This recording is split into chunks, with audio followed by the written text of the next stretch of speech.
Hi there, and welcome to the Grief and Rebirth podcast. I'm your host, author and trauma survivor Irene Weinberg, here to encourage you wherever you are in your healing journey.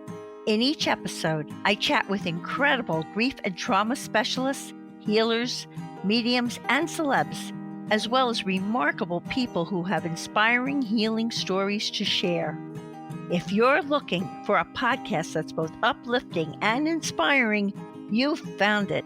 Let us help you find your joy in life.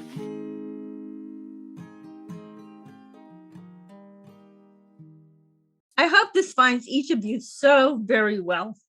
I'm speaking to you from my studio in West Orange, New Jersey, and I'm absolutely delighted to have this opportunity to introduce all of you to Camille Dan, who is the mother of Aaron, her eldest son who has transitioned, his two brothers, and his one sister. Besides being a loving and devoted mom, Camille has professional experience as a critical care registered nurse, a medical technical consultant for feature films and television, and she is currently a private investment manager. Camille, who will be speaking to us from Toronto, Canada, is a former skeptic, like yours truly over here, whose spiritual journey after losing her eldest son, Aaron, was completely unexpected. Since September 2019, with Aaron as her guiding light, Camille has written two enlightening books, the bestseller titled Aaron's Energy, An Unexpected Journey Through Grief and the Afterlife with My Brilliant Son, and her latest book titled Gathering at the Doorway, an anthology of signs, visits, and messages from the afterlife. She has also contributed a chapter to the anthology, The Beauty of a Grieving Mother. Mothers share their stories of finding hope after the loss of a child. She has appeared on YouTube shows. She has been on a number of podcasts, and she has had her chapter titled Eternity is in Our Nature, published in an edition of Chicken Soup for the Soul, Grieving, Loss, and Healing. I'm looking forward to talking with Camille about her afterlife journey with her son, Aaron, in spirit, her latest book, Gathering at the Doorway, an anthology of signs, visits, and messages from the afterlife. A woman I've mentioned on this podcast before named Sonia Rinaldi, who provides photographic evidence of encounters with loved ones across the veil and more for what is surely going to be a meaningful, eye-opening interview filled with insights from a lovely lady named Camille. Hey, Camille, a warm, heartfelt welcome to Grief and Rebirth podcast. Hi, Irene. I thank you so much. I'm grateful to be here, and it's an honor to be on your show. I'm honored to have you. We both have so much in common. We've been talking about it. We both have these tragic things happen to us, and we're really helping people through our experiences. And it's a healing journey for those listening to us and for us. Exactly. Right? Yes. So let's let people start to understand and know who you are before all of this happened to you. So I so relate to your being a former skeptic, because I was too, whose spiritual journey after losing your eldest son, Aaron, was completely unexpected. So tell us what your life was like before Aaron transitioned. Life seemed great. I'm the mother of 4 kids. Raising them was my priority. Definitely came from a science-based background. Always was attracted to the sciences, not physics, more biology, biological sciences. Ended up in nursing as a result. Interestingly, I saw a lot of near-death experiences as a critical care nurse, and even heard from patients about their experiences and of, traveling out of their bodies, but remained a skeptic about it. I felt that this was a brain phenomenon, the temporoparietal lobe of the brain, and it would be discovered what was behind it one day, just something that had not yet been discovered scientifically. I worked for a number of years, and then with 4 kids, I became a stay-at-home mom for quite a while, raising my kids, and it was wonderful. Good life. Very, very good life. Wonderful children. Can't say enough about how wonderful they are, and we're going to talk a lot about Aaron in a minute. I also want to ask you, I'm just curious for myself, how did you become a medical technical consultant for feature films and television? Well, and then again, you segued to becoming a private investment manager. You're multifaceted, to say the least. These are all things that happened unexpectedly. So much has happened unexpectedly. So even before the tragic loss of my son, it was, I looking back now, I don't think anymore that these were just coincidences. I think I was making connections, and then, but not recognizing them as spiritual guidance, just thinking, oh, here's a coincidence. I happen to have a friend in the movie business who needed medical technical consulting on a film and asked if I would do it. And next thing I knew, I got hired as the medical technical consultant and then I went on and did a few more. So exciting. Yeah. So one thing leads to another, I consider my investment management, it's private, and I consider that my retirement job, and that's where I thought I would be, a retired person with a part-time job that, provided enough. Something unexpected came up again. That for you. Yes. Yes, for sure. So I have to tell you that when you talk about your brilliant son, I read your book and I loved it. And wow. Would you like to tell us about your outstanding son, Aaron, who is now still outstanding, but he's in spirit, your relationship with him, and a little bit about the mystery of how he transitioned? Yes. So I know it's your favorite subject. Tell us all about Aaron. Yeah. Yes. So, where do I start? Aaron is my firstborn son. And from a very early age, he was ahead of my expectations. And, having a medical background, I knew about developmental expectations, and he always seemed to be ahead of them, to the point where I thought of him as an old soul. I even called him an old soul sometimes. He just seemed to have this wisdom that was far ahead of a child his age. And the things he would say and the things he would do. For instance, I think I did tell the story about him putting coins in the charity box at school. He was not even 3 years old yet. He was in nursery school, and some coins fell out of my pocket, and he grabbed them up and he wanted to take them to school. And he wouldn't go. He was, having a 2-year-old tantrum about it. So I said, okay, but don't take them out of your pocket. About an hour later, after I took him, the principal calls, and I thought, oh my goodness, some kid choked on one of these coins.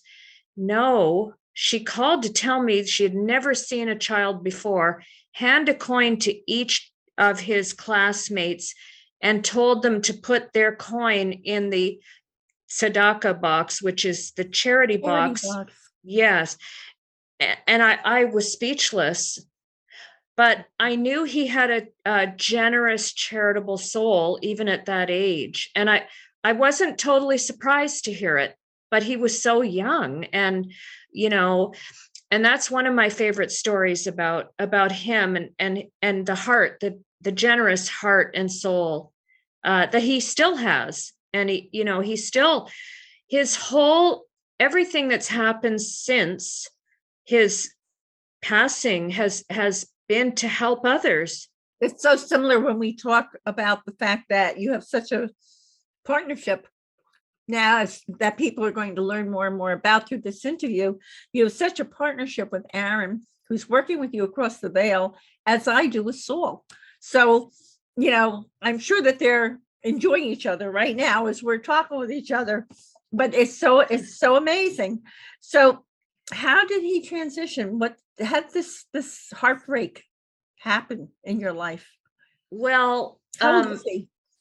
31. He was 31. It was on September 22nd of 2019.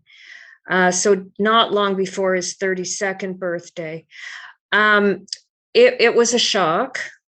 I actually heard I was in the car and I heard it on the radio. Oh my God. Yeah. And I just had an instinct that it was him,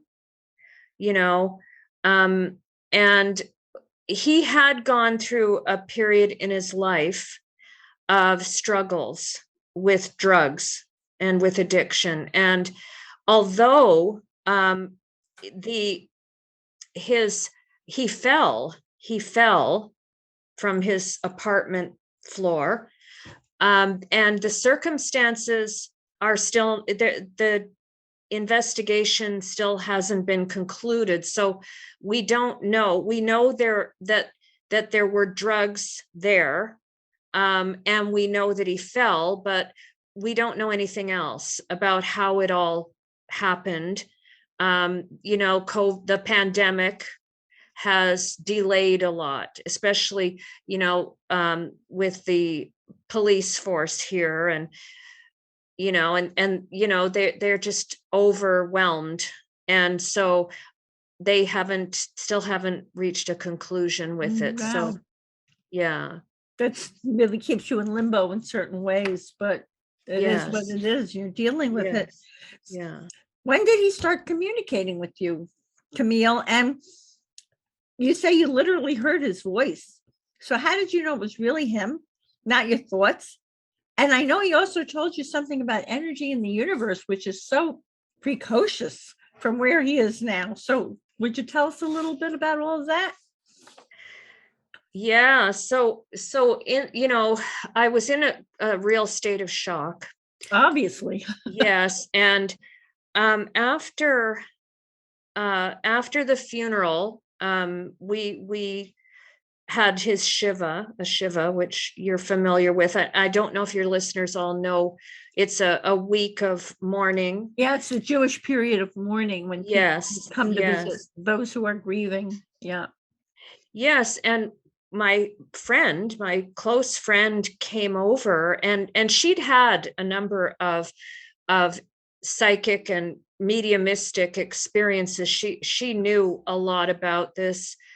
And when she had told me about it prior, I thought, oh, that's nice for you. I'm glad that helps you. But I was a skeptic.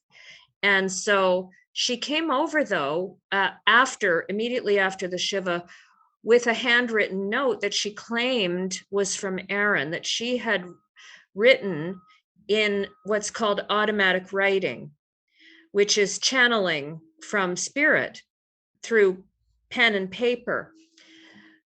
And there were things in this note that, even though we had been close friends since Aaron was an infant, she wouldn't have known. So she was convinced this came from Aaron. It came after, to pass after that it was evident, which is interesting because things that were in the note also hadn't yet happened. So for instance, the next day we had to go meet with the detectives. The detective on the case said something word for word from this note the next day. And I was so speechless when I heard this. I don't remember anything else he said. So that was the little spark for me that, how can this be? This has to be more than a coincidence. Wow. Now, did his voice come into your head? How did he not at that point? Not at that point. So about 3 weeks later and reading a few books on the subject of grieving and healing, I had read that it was good to be out in nature. So I asked my boyfriend if we could go to the lake house. And he has a lake house. And we got in the car, threw a bunch of things in the car, hit the road. It was now October. And we have beautiful fall colors in October here. The trees are gorgeous. And we're driving on the highway, and lining the highway are just these incredible fall colors. And I'm looking at them, and then all of a sudden it occurred to me, Aaron's never going to see this beautiful sight again. And I started to cry. But instantly I heard his voice say, I do see it, Mom. And I could hear his voice with my ears as if he was a passenger in the car. It wasn't was it just coming in my through one head. side of your head or the other, or both sides of your head? He could have been in the back seat as a passenger. Wow. Yeah. And I looked, and nobody else heard it, evidently. So I said in my mind, Aaron, is that you? Yeah, Mom, I'm here. I can see the colors, but I don't see them the way you do. He said, I see the energy that the leaves are emitting, colors that I can't even describe to you. And that was the first thing I heard from him audibly. After that point, I started hearing from him regularly, not just in his voice, but also in signs. And he often had me connecting the dots between signs and messages to figure out what he was trying to tell me. So it evolved over time. And he'd give me a little bit of information, almost like a class in metaphysics, teaching me along the way. And so, yeah, and it's talk about an old soul. My God, he's so wise. And that tells us about energy in the universe, right? Is there anything else you want to that he said about energy in the universe worth sharing? I mean, that's amazing that on their side, because they're not coming through the bodies like we are, they see colors probably even more vividly, I guess. Yes. So so for colors, he talks a lot about light, and that was the reason I chose the word brilliant, not just because in life he was a brilliant person intellectually. He's also a brilliant guiding light. And he tells me that in our three-dimensional human existence, we are tuned to light. So we're given the tools, physical tools, to see light. And everything he talks about, electrons, photons, wavelengths, all of that. That's so amazing. Yes. He tells me how that all works and how we draw energy to us in the form of light, and we emit our own energy in the form of light. And so does everything else in the three dimensions we exist in. He talks about the source of all this being love, that love is the energy of creation. So everything that is created, including ourselves and our abilities that the universe has created in us, tools for creation, minds for creation, words, the ability to speak, the hearing, seeing, everything that we've been given. We've been also given the ability to create. So we're creations of love that can create from love. So the universe is perpetuating this in this flow, continuous flow of energy. And this energy is flowing through us and everything all the time. That's incredible. And when you talk about light, it brings to my mind the fact that we hear so often that the last thing people see when they pass, when they're transitioning, is they see that light and they go to the light. So that's all connected that way.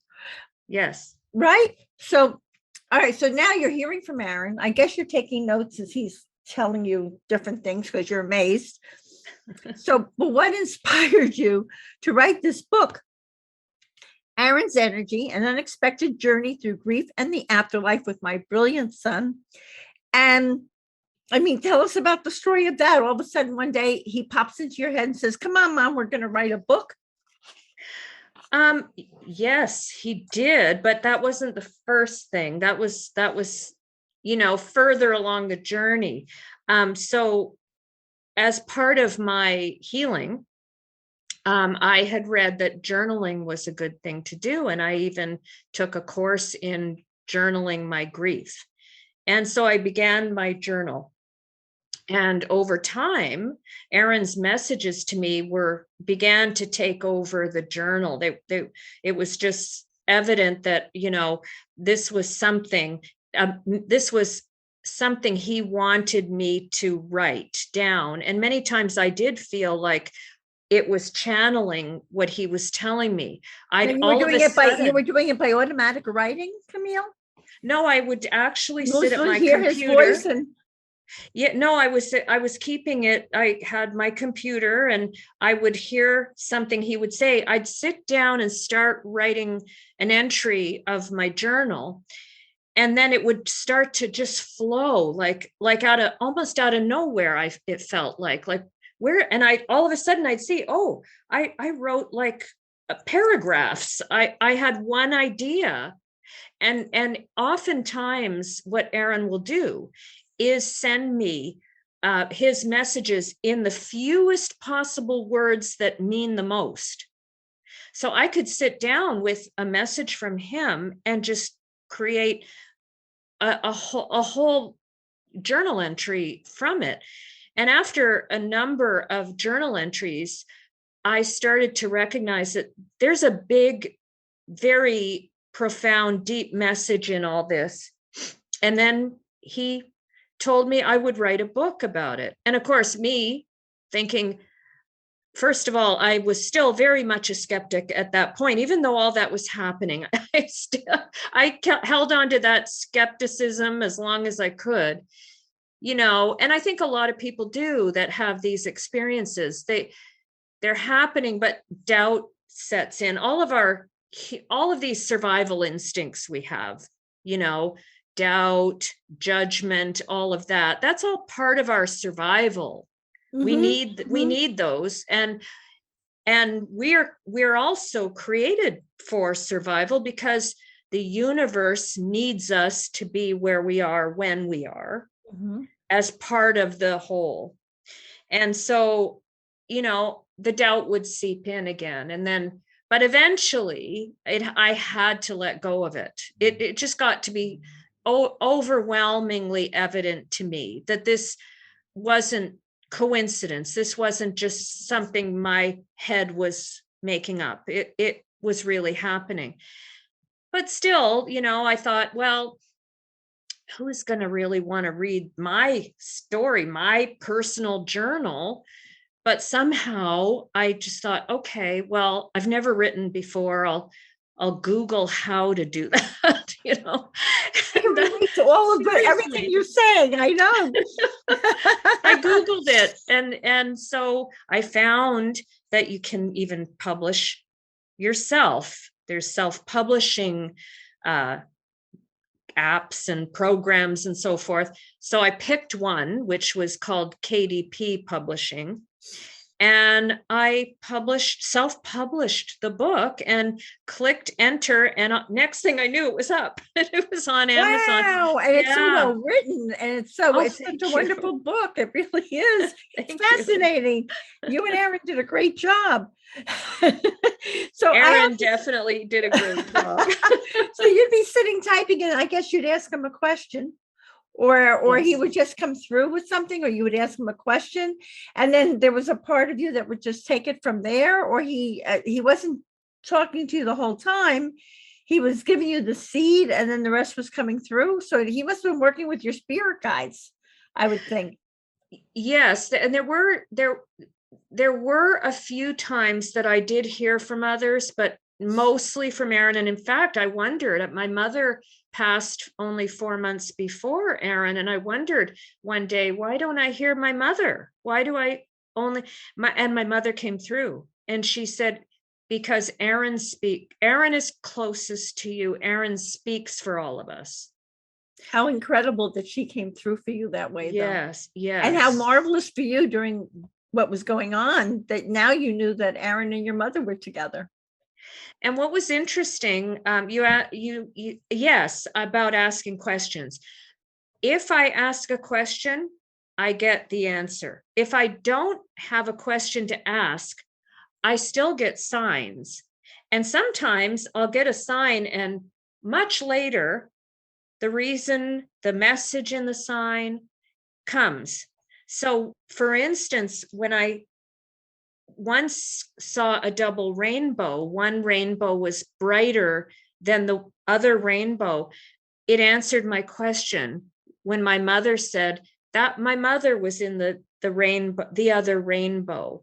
Aaron's the stronger light and the spokesperson. So, it isn't always like in one fell swoop. Oh, I hear a message or I get a sign and it all comes together. Sometimes it can take weeks or sometimes even months later. Oh, I get it now, Yeah, that's amazing. Well, as we're talking, you're bringing to my mind something that happened to me about 2 or 3 years after Saul transitioned. I was driving with someone and we had to switch drivers. I got out of my car and the person said, "Oh my gosh." And she said, "Look in the clouds." And in the clouds, printed as clearly as you could imagine, was SAUL. His Wow. name, as the song "You're My Wow. First, My Last, and Everything" was playing on the radio. Oh, wow.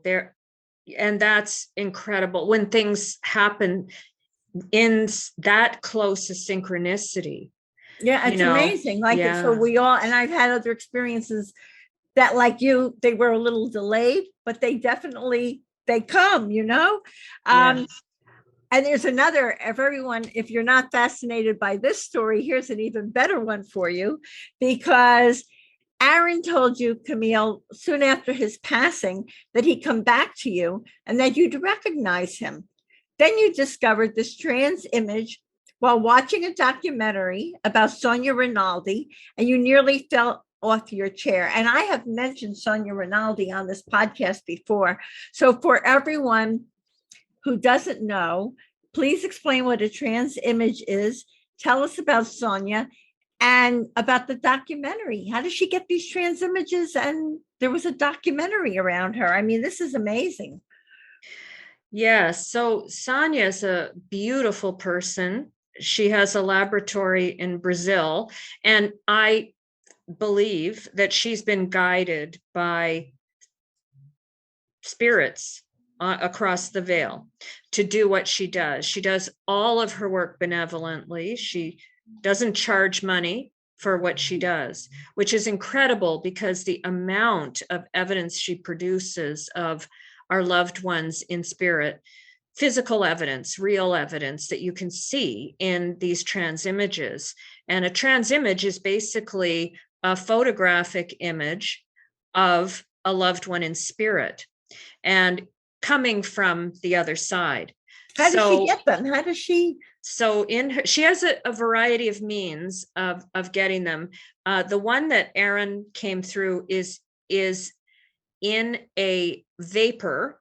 Okay, what our spirit loved ones are able to do is manipulate particles of matter. Matter is energy. Okay, energy that's collapsed into particles, and vapor particles are easier to manipulate than solids, than in a solid. So she creates like a vapor. There's a vapor, yes, and the vapor has lights shooting through it, so they come in to this vapor chamber, and the vapor is constantly swirling into images. And so Sonia is filming this as it's happening. And then she has to go back and go frame by frame, because these images are nearly instantaneous. To the human eye, they are instantaneous, but to the camera, they can be captured. So what happened was this award-winning documentary was produced by Sandra Champlain and Robert Lyon about Sonia's work. And I heard about it, so I wanted to watch it. So I watched it on the premiere night, which was February 22nd, 2022. And about 58 minutes into the film, which we have to say is just about a year ago. Yes, just about a year ago. Not that long ago. No. And about 58 minutes into the film, an image of Aaron appears in a segment of the film about unknown images, because Sonia literally has hundreds of images she's captured that have yet to be identified. So I just thought, like I was in shock. I'm looking at how this. did the image come through? At what age was he when did he project us to his image? I'd say he looked about 14 or 15 in it. And it wasn't a photo I'd ever seen of him. And I'm like, but it was 100% him, like no question in my mind. And I took a screenshot of it and I sent it out to, and my other kid, where did you get that picture of Aaron, Mom? Anyway, I reached out to Sonia, and she's very, very busy, but she did respond, and I posted about it, and friends of mine saw it, and they wanted to know about this catalog of unknowns. Okay. So Sonia gave me the link and I sent it out to people, and friends of mine have since also discovered their loved ones in this catalog of unknowns. And it is unquestionably, when you see the image, you know immediately who it is. You recognize them immediately. And prior to that, I had written about Aaron telling me at one time, I wrote in Aaron's energy that he would return and I would recognize him. And then I made that's what he meant. Meanwhile, I thought he was going to, reincarnate, and maybe he will too. But that was that connection I made immediately. This is what you meant, Aaron. You would return and I definitely recognize you. And since then, Sonia found 130 images of Aaron. Oh my gosh. Yes. Wow. And published it in a recent eMag article. He was not going to let you miss him. There was no way, Mom. Yes. And if I was going to have any of my doubt or skepticism about it, he made sure there were images in there that aren't digitized. Like they're like old photos of him that aren't on the computer. I'm going to leave her no doubt. Yes. And images of him with my father and with my mother. Oh my God. So this is like, okay, you need more evidence than that? I can't help you, but he helped me. Wow. That was it. That sealed it for me. This is evidence. This is amazing. Not just talk. This is evidence. That is amazing. So I want to ask you also, because he's been quite clear to you that we carry attachments from our physical lives into our afterlives, that we make the afterlife realm lighter and healthier by what we dwell on in life, which is basically the mission of Grief and Rebirth podcast, which is for people to heal as much as possible, to make not only their trip into their afterlife, but their next reincarnation or whatever go so much more easily. So can you please share your wise son's guidance about that? Why that is so important and to heal. I found that fascinating that he talked about that. Yes. So he talks about how we're all connected across dimensions, and how what happens in one dimension affects what happens in other dimensions. And we can even see that in our 3 dimensions. Our 3 dimensions are composed of 1 and 2 dimensions. And built up into 3. Well, the 3 build up into 4 and so on. So what we do, we work together across these dimensions, across the veil. And so what we dwell on in life affects what's happening in the dimension our loved ones are in. So we can work together with them by drawing them to us. And we draw them to us with feelings. Our communication is not necessarily through words, it's through thoughts and feelings. The more we heal, and Erin tells me, you're allowed to grieve, Mom. That's normal. You're allowed to go, you need to go through grieving to get to healing. So let yourself grieve so you can get there. And when you're there, when you're in a state of healing, is when we're most connected, because his energy is being drawn to mine. And you're clear. He doesn't have as many impediments to get through, I would think. Exactly. Yes, so he talks about that. He talks about compatible energy. And he says that our energy is most compatible when I'm in a healing state, which could be meditation, could be walks in nature, could be listening to music, laughing at a joke. He tells me, keep laughing, Mom. You're releasing the energy that draws me to you. And I wasn't letting myself laugh for the long.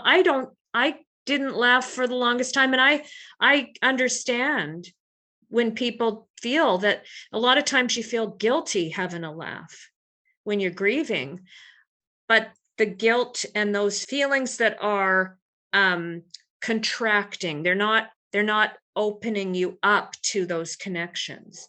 And he reinforces that idea with me quite a bit. I love all the wisdom that he transmits to you for the book. And I mean, it's just absolutely wonderful. I also want to ask you, he talked about his experience crossing over. And does everyone have this? Did he say everyone has the same kind of experience when they cross over? And then he said, I loved your book. I got so much from it. And he said that an infant can be wiser than an adult. So what did he mean when he talked about all of that? Well, what he meant is, so as far as transitioning is concerned, he said not everyone's transition is identical. No, a lot of it has to do with where you are in the flow of energy. We're all coming from a different place in the flow. We're arriving here. He said, as a matter of fact, once I asked him, we call this transitioning. What do you call it on the other side of the veil? He called it arrival. Oh, wow. Yeah. And he said, they're coming home. They're coming home. Yes. We're crying for them here, but they're celebrating over there because they're coming home. They are. Right? They're having a party. They are having a party. They're happy. They're welcoming. And he did say that the majority of transitions are welcoming. He said, for some people, they're still very earthbound. They're still very tied to their earth body. And sometimes they hang around, is that what we call a ghost when they're kind of still around with us? Yes. My understanding, and I'm not an expert on this, but my understanding is that ghosts are imprints of energy that remain behind. But for some people, he said, transition isn't like one fell swoop. He said, it takes time. I even asked him, when my father transitioned after him, about a year after, I asked him, my kids called my father Pippi. Is Pippi with you now? And Erin said, give him a minute, Mom. He's taking his time. He'll get here, So each of us, our transitions aren't identical. They relate to how connected we are to ourselves here, where we are in the flow as well. And he talks a lot about this concept that seems like quantum entanglement and what's happening on far beyond our awareness as well. We are entangled with. So it's all like, So connected. yes, we're all going to the same place, but in our own way, Right. Well, it also Yeah. points to when you talk about you take with you who you are, your attitudes and all to the other side. So I guess if you had a very troubled experience or you're a very negative person, you might not transition as quickly or as easily as someone who's lighter and has done a lot of healing. And I wanted to make one other point that we were talking about before. I think you've probably learned this too. In the grieving experience, it becomes a surprise, but you'll find out that you can be devastated with grief, but also experience joy at the same time with other things that go on, right? And give yourself Yes. permission. One does not cancel out the other. It doesn't. And it can take a long time to come to that awareness. Aaron definitely helped me there. And I think he was, he showed up very early on. I think he was really concerned about me and also concerned about the depth of my grief and pain and how this was going to affect not just me, not just this side of the veil, the other side of the veil as well. And so he came as a helpful guide for me to help me through this healing process. And definitely when you do reach a point in your healing where you realize that you allow yourself to experience joy, and that's when you recognize that it can coexist with the grief. Right, with each other. Yeah. I would imagine he came through that quickly, knowing the compassionate, generous person his soul is. I would imagine that he wanted to do that because the sooner you began to find peace, the better it was for his siblings also, who were probably grieving also and going through their own struggles. So it helped you as they saw you heal. You kind of became a role model for them and gave them hope. Absolutely. And you know what, thank you for mentioning that. That's like a whole other podcast about being the parent of children who are also grieving. We will do that one day. We're all grieving together. Yes. That's an important thing to talk about. We'll definitely do that. And why did he say an infant can be wiser than an adult? So this is also part of his message that we're all in different places in this energy flow. So an infant can have an old soul, can have a soul that is coming from, he describes it almost like in orbits around the source. So an infant's soul can come in from a different orbit than another person's soul. Some are closer to the source of creation. Some are coming from further out. So this is what he means by an infant having more wisdom. Wisdom comes with experience. And so you're saying a younger soul who's an adult could be less wise than an infant who's coming in as an older soul, maybe to do work on the planet, be a light worker or whatever they're coming to do. Right? Yes. Just like our lives are all about experience, our whole existence is all about experience. So an infant can come from a more experienced place, or a less experienced place, but we're all here for that learning. Right. I mean, it's like some people will look into an infant's eyes and say, I feel that this is like you did with Aaron. I feel this is an old soul. And then that leads me to another question, because he's so wise. Because I have a summit that is going to be coming up on Grief and Rebirth podcast about living your most evolved life.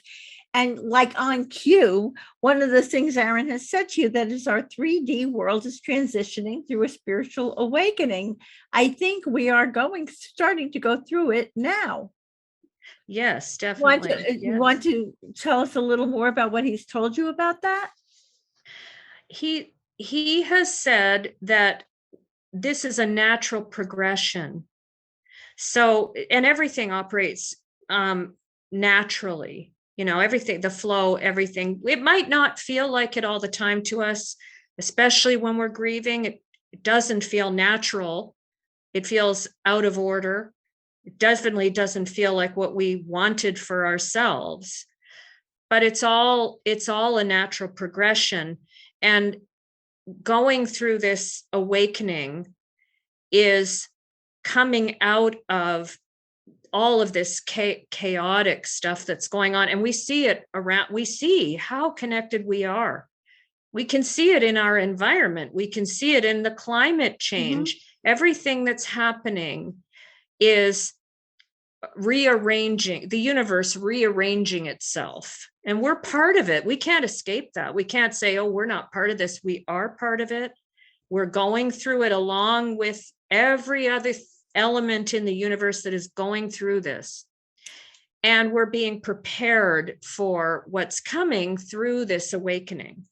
Which he validated so much of what I've been told, and so much of what I found out through this summit. It's absolutely amazing. It's not coincidental. Let's put it that way. It's No all connected, right? Yeah. Right. So now I want to talk to you about your new book, which is wonderful also. It's called Gathering at the Doorway, an anthology of signs, visits, and messages from the afterlife. And it's full of incredible stories and experiences that, as we know, show that death is an illusion and that we live on. So how in the world, with nothing else to do, did you decide to ask 40 authors to courageously share their experiences? And how did you choose those stories? Well, after writing Aaron's Energy, a lot more unexpected things happened. This has all been so unexpected. And I started hearing from people who wanted to share their stories after having shared mine. And I didn't expect that. I didn't know what to expect from it. I heard more and more and more incredible stories that resonated with mine, including finding your book, which also resonates. At the time, I realized that, wow, this is really important. It's important to show that we all need to share our stories. We're all connected, and sharing is part of our way to an awakening, part of our way through grief. And I reached out to people, and those of whom who were willing to share their stories are in my new book. 40 of them. 40 of them. And they're wonderful from around stories. the world, from around the whole world. It's amazing.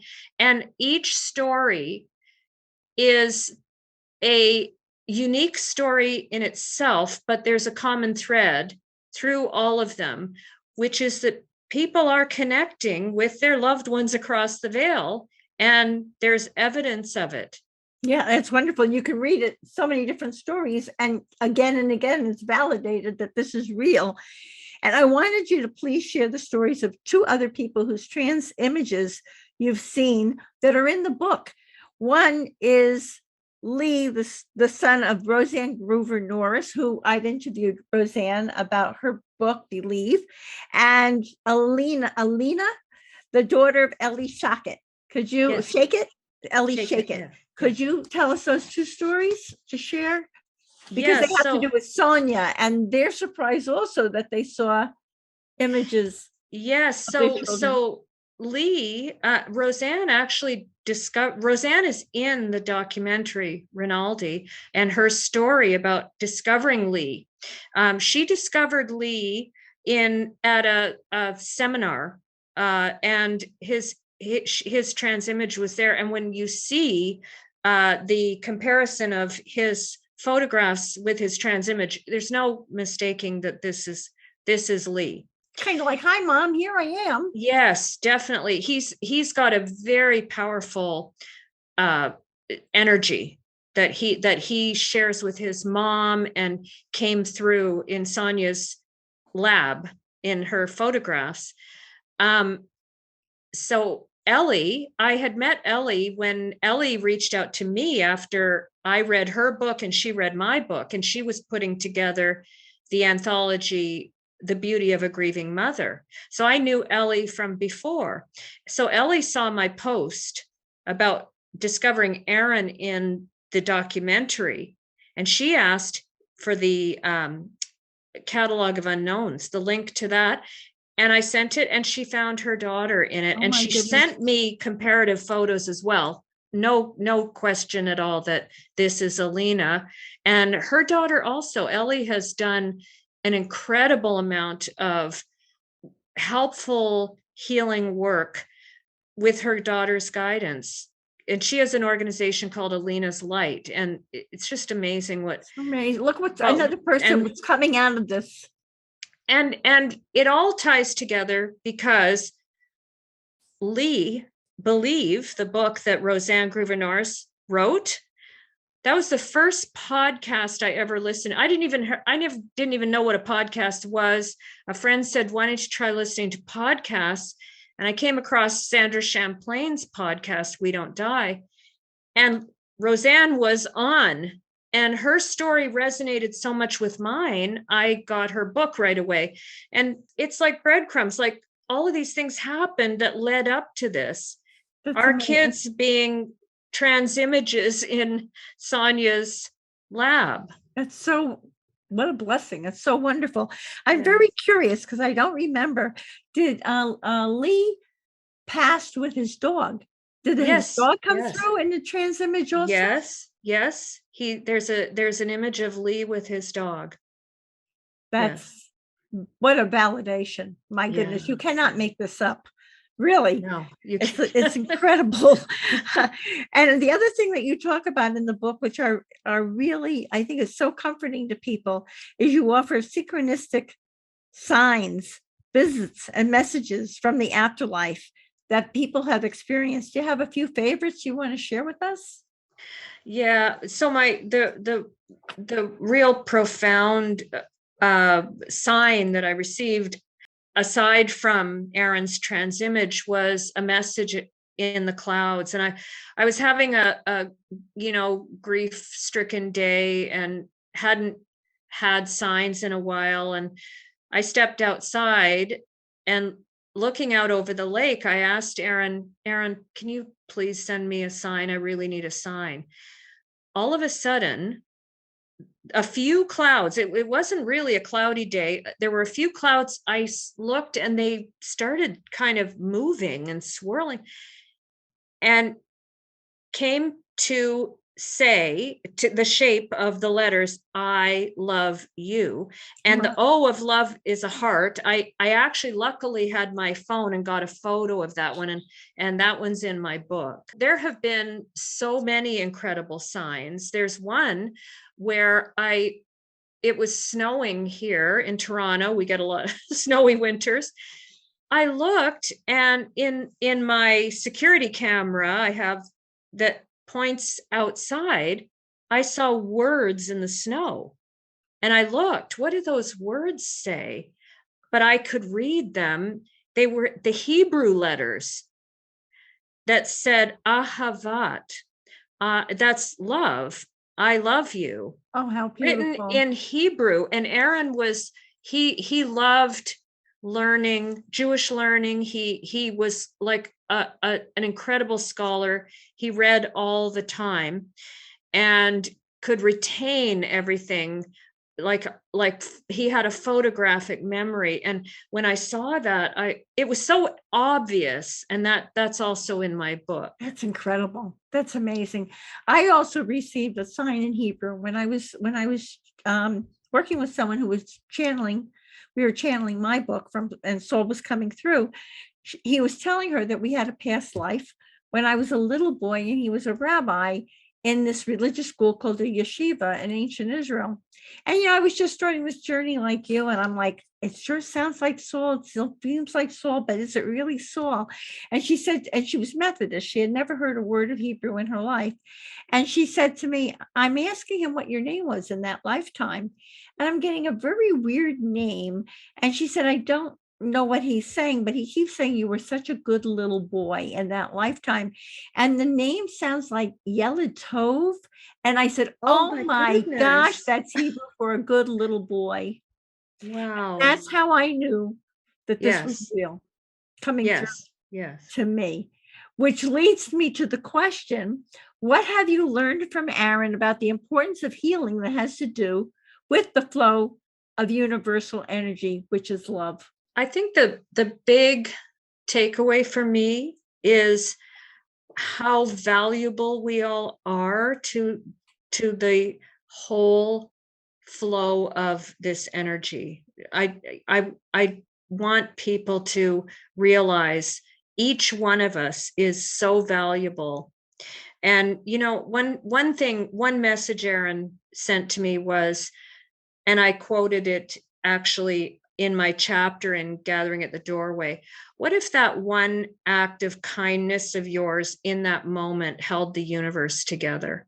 And that was so profound. It told me that each and every one of us is an important part of the flow of energy, and we are all part of it. And that's what makes us all one and connects us all. And love and kindness are that's the energy we attract. That when what we do attracts the love and kindness to us. The love attraction, we attract it to us, and which is incredibly wonderful and so important, such an important message for people.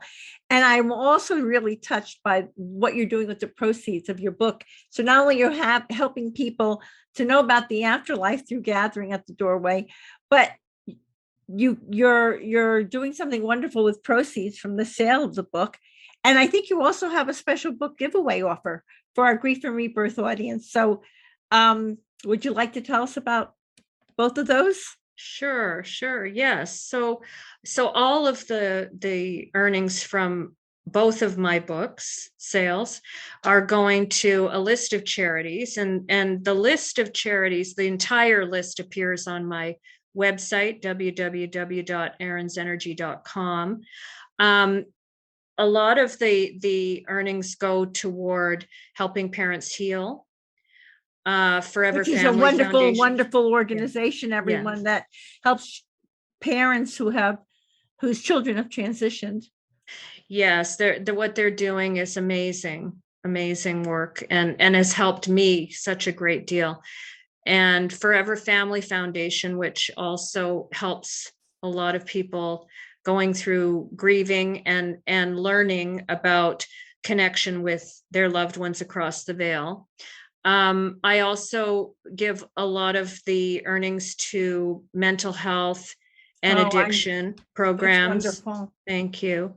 And so it's quite a list that I have been fortunate to be able to give to. It's a blessing. Thank you. And I'm happy to give away up to 5 copies of my book on to the first 5 people who reach out to me at my website. The email address is aaronsenergy@aaronsenergy.com. So that's AARONS energy@aaronsenergy.com. And put in the subject line Irene or Grief and Rebirth, so she'll know that you're coming through. Grief and Rebirth in the subject, and their mailing address and your mailing address, everyone. So hop to it. And and what is your tip for finding joy in life, Camille? Well, that's wow, that's a big one. Now that you've learned that you can have joy in life. Yes, and so it's hard to put that into only a few words, but I would have to say healing. And we're all on healing journeys, and I believe that the path to joy is in healing. So you're talking about aligning your now open heart with your much more open mind as you heal. Because Absolutely. That's what's happening as you heal. Yes. Which is I'm right with you there all the way. Camille, thank you for opening hearts to the reality that we continue to live on after bodily death through your two insights-filled books, Aaron's Energy, An Unexpected Journey Through Grief and the Afterlife with My Brilliant Son, and your wonderful latest book titled Gathering at the Doorway, an anthology of signs, visits, and messages from the afterlife that offers so much needed hope, validation, and comfort through its true stories of people who have faced profound loss, struggled through grief, and have found their loved ones on the other side. And I also thank you from my heart for this meaningful, eye-opening interview that is going to surely touch many hearts and souls. And here's a loving reminder, everyone, that you can see the show notes and all Grief and Rebirth podcast episodes on ireneweinberg.com. And make sure to follow us and like us on social at Irene S. Weinberg on Instagram, Facebook, Twitter. And if you're watching on YouTube, be sure to click subscribe so you'll never miss an episode. Camille, thank you so much. I so appreciate it. This has been wonderful. And as I like to say, to be continued, many blessings, and bye for now.